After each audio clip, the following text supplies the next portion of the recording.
Selamat pagi semuanya. Aku lagi ada di daerah Pantai Indah Kapuk karena hari ini tuh aku mau ajakin kalian staycation virtual di salah satu hotel yang ada di kawasan Peak, yaitu Swiss Hotel. Swiss Hotel itu letaknya nempel sama Mall Peak Avenue. Di sisi kanan yang bangunannya seperti tabung itu adalah mallnya, dan sekarang kita akan cari arah putar balik dulu ya. Makin kesini tuh area Peak makin rame, tapi emang banyak tempat-tempat baru di Peak yang menarik untuk dikunjungi sih, baik tempat kuliner maupun tempat untuk nongkrong-nongkrong. Di dekat Peak Avenue itu ada dua hotel, ada Mercure dan juga Swiss Hotel, jadi jangan sampai salah masuk. Kita sekarang sudah ada di area depan hotel. Ini sudah kelihatan kalau misalkan mau ke lobby, tapi akhirnya kita cuma putar balik karena bingung masuk parkirnya kemana. Tadi akhirnya berhenti dan nanya dulu kalau mau parkir tuh harus kemana. Kalau nginep di Swiss Hotel, parkirnya itu masuk dari parkiran mall, tapi langsung ambil ke arah parkiran yang P6 karena nanti ada tulisan aksesnya itu P6 access to Swiss Hotel. Setelah sampai di P6, langsung cari posisi yang paling nyaman dan paling pas, yaitu yang paling dekat sama pintu menuju lift. Setelah ketemu liftnya, nanti tuh kita harus turun ke lantai L, yaitu lobby dan akses to mall. Begitu keluar, ke kiri itu akses ke Mall Peak Avenue, jadi kita akan langsung ambil ke arah kanan. Dimana di sini tuh kita bisa lihat ada tempat yang enak untuk nongkrong, meeting, ketemu temen, dan juga bisa sambil ngopi-ngopi cantik karena di sini tuh ada kafenya. Ini lobby yang tadi kita lewatin depannya, dan di sini tuh ada box mooncake karena memang sebentar lagi tuh mooncake festival. Ini adalah area check-in-nya. Meskipun areanya nggak terlalu besar, tapi aku suka sih ditambah lagi ada dua space atau area yang ada skatnya, meskipun skatnya bolong-bolong, tapi ini tuh berasa lebih private dan berasa nyaman karena di masing-masing tempat tuh ada sofanya, ada mejanya, dan tempatnya tuh cozy banget sih kalau menurut aku. Proses check-in selesai, kita dapat kartu akses, dan itu lucu ya karena aksennya tuh kayu-kayu gitu. Waktu check-in kita juga dapat welcome drink as usual, bisa diambil di Brown Milk Deli yang ada di depan tadi yang tadi kita lewatin waktu keluar dari lift, atau di Summer itu ada di area pool di lantai 8. Jadi nanti aku mau ambil di lantai 8 aja. Aku dapat room di lantai 16 dan lift untuk menuju ke room itu ada 3, jadi nggak perlu khawatir untuk antri lama. Ini aku sekarang tuh udah ada di lantai 16 dan mau cari untuk kamar aku tuh ada di mana. Kayaknya sih nanti tinggal lurus di kiri ini bener room aku. Sekarang kita akan langsung lanjut ke room tour dulu. Begitu buka pintu kelihatan roomnya tuh full karpet dan di sisi kanan ada tempat taruh koper.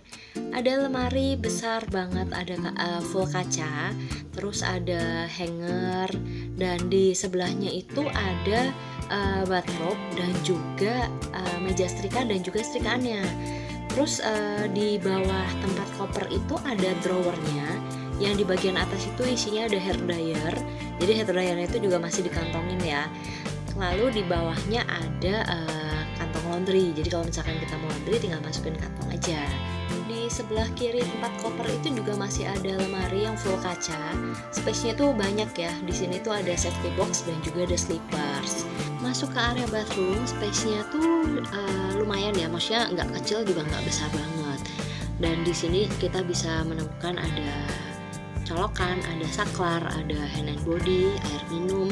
Bath amenities-nya ada di dalam box hitam, dan untuk area basahnya itu ada shower aja, terus ada saklar juga. Jadi kalau misalkan mau mandi tinggal dicetetin saklarnya, nanti kacanya jadi buram. Dari bathroom masuk ke bedroom lagi, di sini masih ada satu lemari tinggi. Ternyata kalau dibuka tuh isinya ada air minum, ada gelas wine, ada cangkir, dan juga ada water boiler serta coffee maker. Di bagian paling bawah tuh ada mini cooler, tapi memang kosongan. Terus kalau di area drawernya itu ada teh, ada kopi, ada gula, ada creamer. Ini baru pertama kali sih nemu hotel yang seperti ini, karena biasanya kan perlengkapan yang kayak gini tuh ditaruhnya di dalam lemari di bawah TV atau misalkan di samping TV. Tapi ini tuh benar-benar dikasih lemari khusus. Di sebelahnya ada TV dan juga meja kerja. Di area meja kerja itu dilengkapi dengan 2 drawer. Jadi misalkan mau buat taruh kabel atau barang-barang yang perintil-perintil itu bisa ditaruh di sini supaya nggak kelupaan. Dan di bagian ujung juga ada space yang bisa dipakai untuk taruh barang kecil-kecil. Kamarku ini tipenya Swiss Advantage Room with 2 single beds dengan luas kamar kurang lebih 27 meter persegi dan juga dilengkapi dengan sofa kecil di ujung. Kalau lihat dari kaca itu bisa lihat yayasan suci, karena memang posisi kamarku tuh dapat yang di bagian menghadap jalan rayanya Pik. Kalau mau cek-cek fasilitas hotel bisa ke lantai 8. Ini aku sekarang udah di lantai 8, dimana di sini tuh ada spa, ada gym, ada pool dan juga ada resto. Sekarang kita akan lihat ke area poolnya dulu. Konsep pool di sini tuh menarik ya, karena di tengah-tengah pool itu ada pohon-pohonnya. Untuk kolamnya itu ada kolam dewasa dan juga kolam anak. Untuk kolam anak tuh areanya jauh lebih luas dengan kedalaman sekitar 0,3 meter, jadi 35 cm, dimana pool ini tuh benar-benar cuman pure untuk main anak-anak. Dan kalau untuk pool dewasa itu ada di sebelah pool anak dengan kedalamannya itu 120 cm atau 1,2 meter. Area duduk di sini juga banyak ya, jadi nggak usah bingung kalau misalkan mau duduk di mana. Terus di bagian belakang juga ada kolam kecil, kedalamannya 0,35 meter. Di sini kita juga masih bisa lihat ada kursi-kursi untuk tunggu. Terus di bagian ujung itu ada taman kecil, tapi sekarang lagi dipakai buat priwet.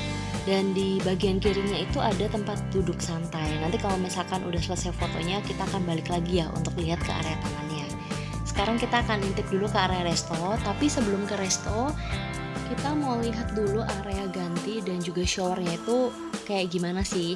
Nah kalau biasanya tuh ya kita kalau ke pool tuh kan kita akan minta handuk ke penjaganya. Kalau di sini tuh self service, jadi handuknya bisa diambil sendiri di area yang tadi di depan dekat ruang ganti. Begitu masuk kita bisa lihat ada kaca besar, ada rak handuk lagi. Terus di sini tuh juga ada lokernya. Nah untuk di bagian ini tuh ada 2 shower room, tapi untuk shower roomnya itu benar-benar nggak ada tempat untuk taruh baju karena tempat ganti itu terpisah.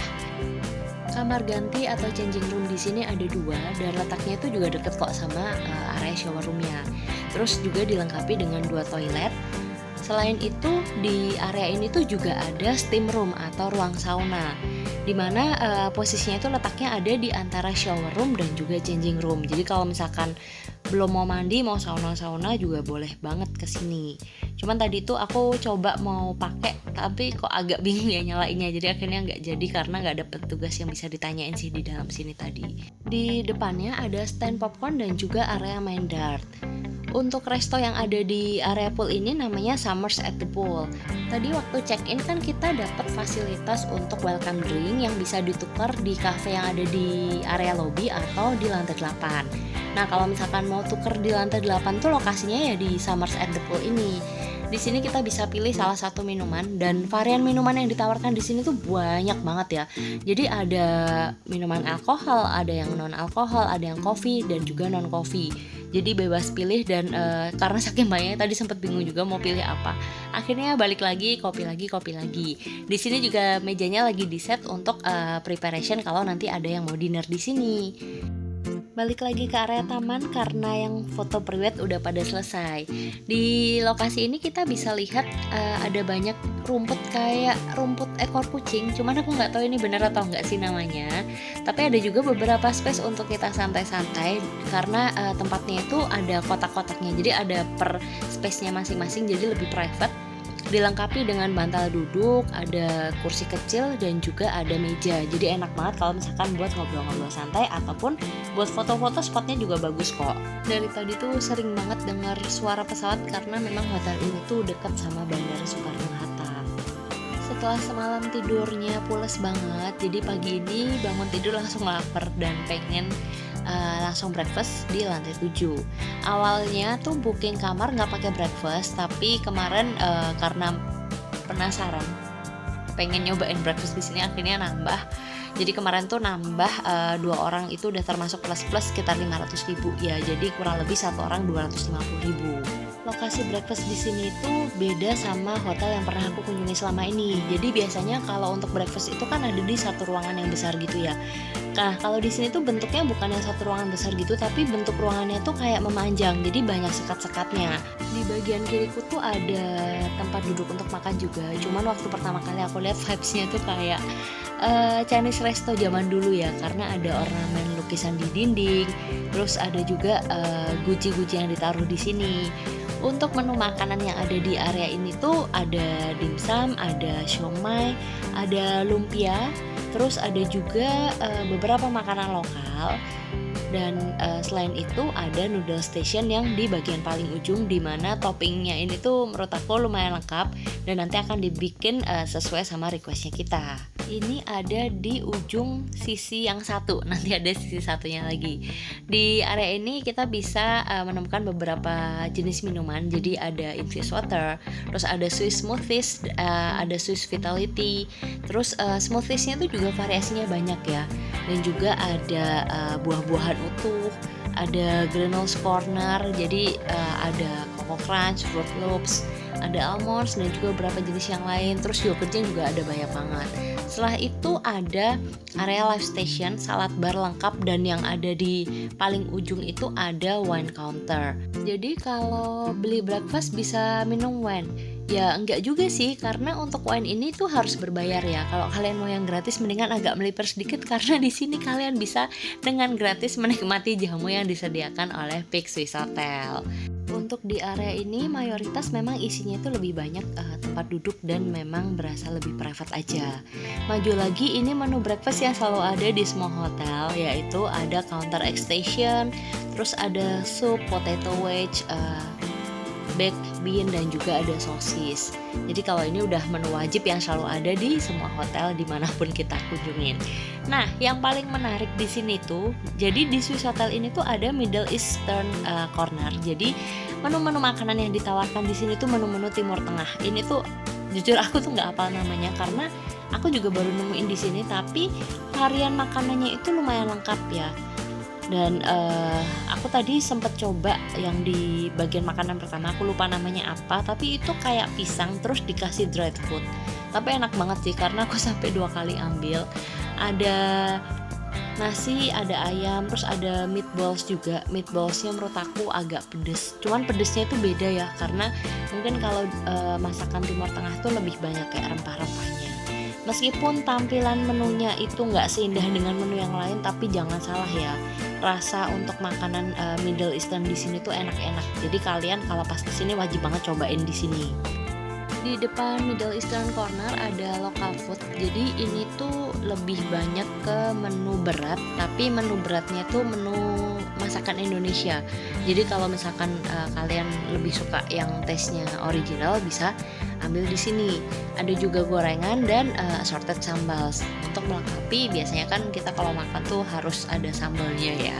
Jadi di sini tuh tersedia beberapa jenis sambal. Sekarang kita udah sampai di ujung bagian satunya lagi. Nah, ini kita bisa lihat ada kereta dimsum. Jadi kereta dimsum itu nanti biasanya akan keliling untuk nawarin ke setiap meja mau dimsum atau enggak.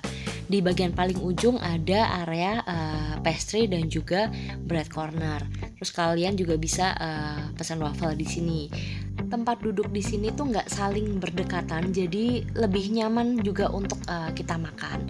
Terus aku juga mau bilang makasih banget sama Pak Ferry karena sudah banyak membantu kami di resto, terutama anak-anak. Soalnya anak-anak aku dari tadi keliling untuk cari makanan ini itu, cobain ini itu, dan karena tempatnya panjang dan nggak bisa kekejar sendiri, akhirnya Pak Ferry tuh sampai nemenin, ngajakin ngobrol sampai anak-anak aku tuh juga ikutan happy. Makasih banyak ya Pak buat bantuannya. Setelah selesai makan, sekarang mau lihat ke area kids-nya. Jadi ini tuh tinggal keluar dari resto, lurus terus aja, ikutin arah aja. Nah, kemarin itu aku sempat nanya kalau misalkan di kids itu aktivitinya apa aja. Ternyata aktivitinya tuh nggak terlalu banyak dan harus daftar dulu. Ternyata kalau di Swiss Hotel itu untuk kids areanya tuh bentuknya kids playground ya, bukan yang ada satu ruangan khusus terus banyak permainan dan juga aktivitinya. Sekarang akhirnya kita balik lagi ke lantai 8 untuk lihat area area gymnya, karena kemarin kan kita belum sempat lihat area gymnya nih. Jalan dari bagian depan deket lift sampai ke dalam ruangan gymnya itu lumayan agak panjang. Sebenarnya nggak panjang banget, cuman lumayan aja sih, soalnya ini aja videonya udah aku cepetin 2 kali juga masih lumayan makan waktu. Jadi begitu kita masuk ke ruangan gymnya, kita bisa lihat ada alat-alat untuk kardio, terus ada alat-alat untuk exercise tangan, ada dumbbell, tempat sit up, dan juga ada gym ball. Nah sebenarnya untuk space gymnya itu lumayan, nggak terlalu luas banget, cuman memang nggak terlalu padat, jadi untuk lalu lalang tuh masih enak. Selain itu ada room untuk Zumba yang view-nya itu menghadap ke arah lokasi pool. Staycation virtual bersama langganan jalan di Swiss Hotel Peak udah berakhir nih. Nextnya kita mau kemana lagi ya? Jangan lupa subscribe supaya kalian bisa terus ikutin staycation virtual seru lainnya bersama langganan jalan. Sampai jumpa!